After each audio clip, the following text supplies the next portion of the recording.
Kathy Gonzalez, congratulations on being named a 2012 Weinstein Fellow. Thank you. Tell us why you applied for the fellowship. A friend of mine sent me the link, and I went to the website and I was reading about jams. I'd heard about it through Peter Robinson, who was one of my professors back at Strauss when I was doing my master's at Pepperdine. So I investigated via the website what JAMS was all about, and particularly the JAMS Foundation. And I was really impressed by the fact that here was an organization that clearly was at the top of its game and thought enough to look back and lend helping hands, it would seem, to other people who were now where they were 20 odd years ago. And I thought that this was an organization that I would be proud to be associated with. And I thought that this is an organization that would be generous with its knowledge because they were being generous with their money. And yeah, that was my motivating factor, that I thought that there would be things that were compatible between my approach to the field and how the JAMS Foundation was, approaching its work with individuals as well as with organizations.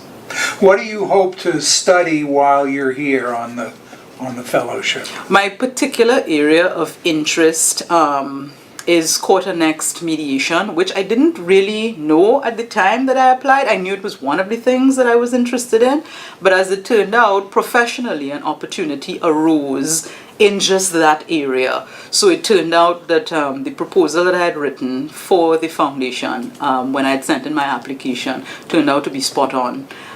So that's going to be my particular area of focus. But of course, I also want to spend some time following up on programs that impact family conflict. Not necessarily in a direct way, but in a tangential way, such as prisoner reentry, focusing particularly on female prisoners and their relationships with their families whilst they're incarcerated, as well as when they're preparing to go back out after they've gained their freedom. What do you hope to do when you go back after the fellowship? Well, right after, as soon as I leave San Francisco, I go to DC for 3 weeks, and I go to school and I go back home. So in 3 weeks' time, I'll be home, and that professional opportunity that I was telling you about with respect to the Judiciary of Trinidad and Tobago is going to get cranking on the day after I get back to Trinidad.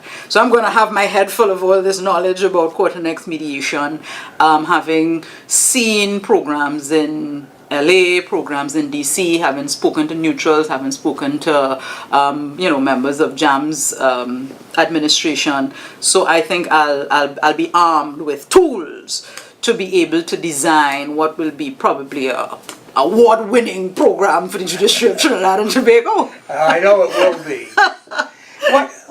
What personality traits do you have that you think enable you to be successful as a mediator? I've always been told that I'm a good listener, that I'm compassionate, that I feel I have a lot of empathy for people and their circumstances, and that those qualities allow people to feel comfortable confiding sometimes their darkest secrets, or at least very dark secrets, to me and to trust me. And I think that a lot of the success in mediation is built on trust. So those qualities that I possess, I think they serve me in good stead in this field.